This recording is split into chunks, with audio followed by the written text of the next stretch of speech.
Dear Valve, I've been wondering for quite a long on good God green of Earth years where a magnificent game of Half-Life 3 is. From Ryan Chap. Yeah, what is Half-Life 3? It's been over 10 years since Half-Life 2 was out, even with the other episodes that were supposed to be released in 2007. At Christmas, before it got delayed and then delayed more. Don't know why, because maybe costs, and maybe because people didn't want a Half-Life 3. Well, Valve, it's been over, 3 years? 3 years? 10 years? And we might need it now, because I want to see if Gordon has babies. Come on, we need Gordon Freeman's asshole in Alex's pussy right now. But is Half-Life the best game ever made?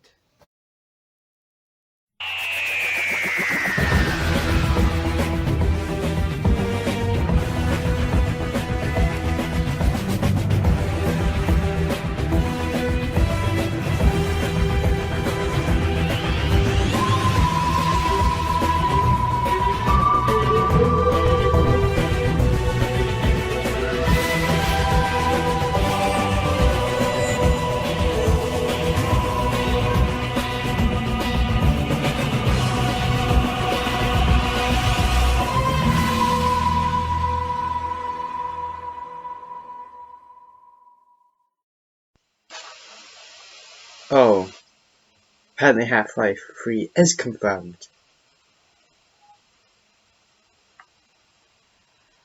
Why haven't people been reacting to it then? Like, there's no trailers, it's just fucking owner of Valve is confirmed apparently. Well, someone made a video called Half-Life 3 confirmed. But it could be one of those really bad clickbaity sort of videos. Let me just get it up. It's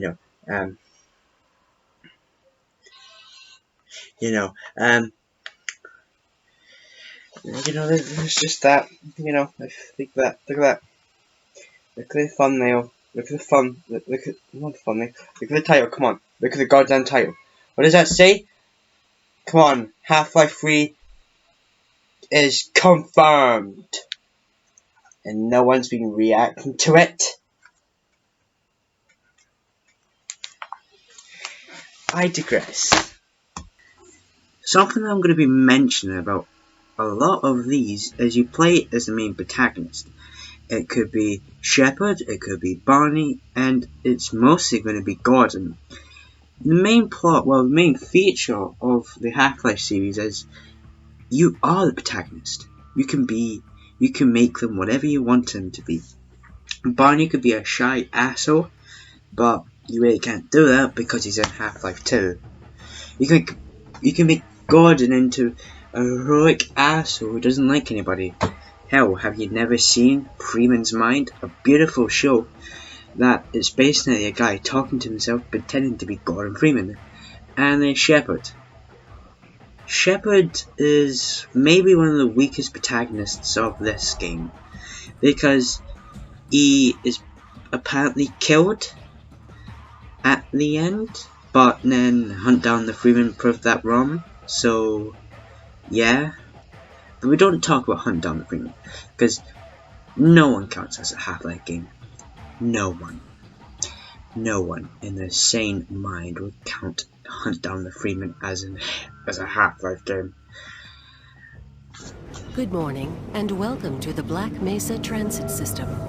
This automated train is provided for the security and convenience of the Black. Here's the background of the original Half-Life. You play as Gordon Freeman, a new scientist at Black Mesa with a ponytail. He is late and he goes to the test chamber with his new HEB suit, but sadly in the commotion he creates a big massive portal to Zen, and they call it a Resonance Cascade.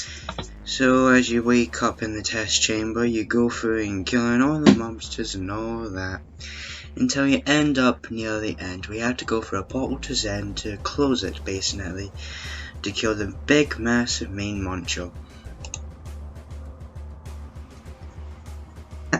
End of Half-Life 1, you meet G-Man, but you've seen him around the whole entire place.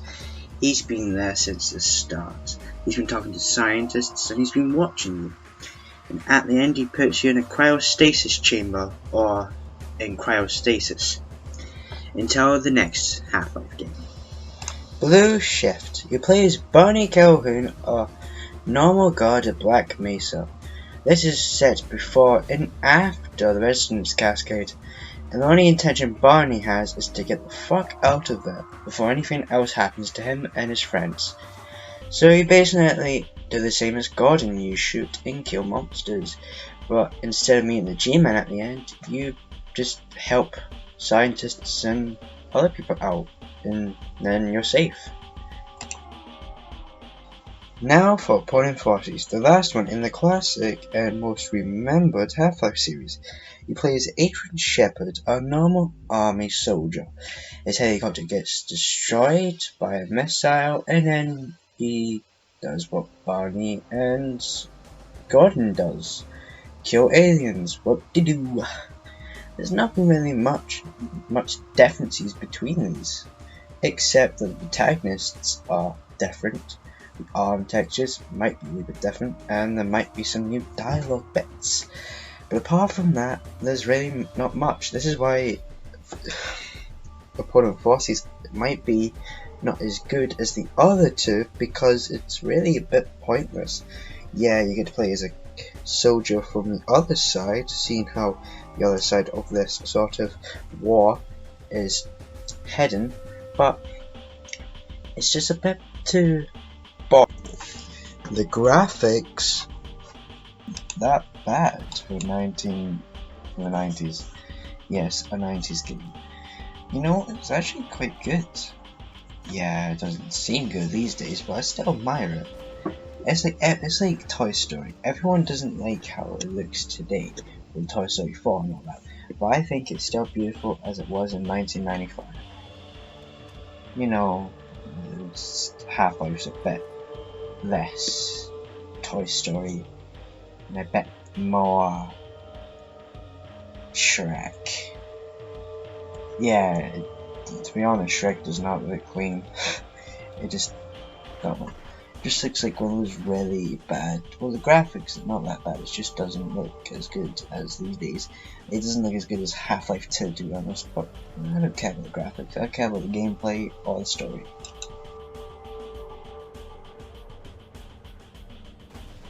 And of course, the main thing that is in a Half-Life game are the monsters. Sort of. You got the head crabs, and to be honest, that's what I can remember. All the other ones are just a bit generic. There's big bulky ones. There's the things on the roof. There are Vortigaunts. That's in the second one, are actually good. There are... what else? Big Tesco spider things. That's it, to be honest. Yeah, they don't really... It's not like they actually say in front of your face the name of it, but it's like a creeper. You remember its name quite clearly. A creeper is like a head crab.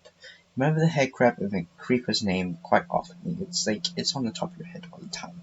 It's probably one of the most remembered things you think of when saying Half-Life. Not the creeper, I mean the head crab. And of course, before we end the classic series off, we need to talk about the weapons. The weapons are much, how can I put it, much more funner in the first classic series. You have the proton pack, you have the thing that causes the little maggots, you have, what, the alien's asshole or something. Obviously you have the classic crowbar, you have an SMG, you have an AK-47, you have a pistol, all the good juicy stuff. And you know, it's... Actually, 1 minute. Okay, so you have mines, you have grenades, you have guns, you have a revolver, you just have proton packs, crowbar, maggot, thing again, you know, it's all good. It's all good weapons.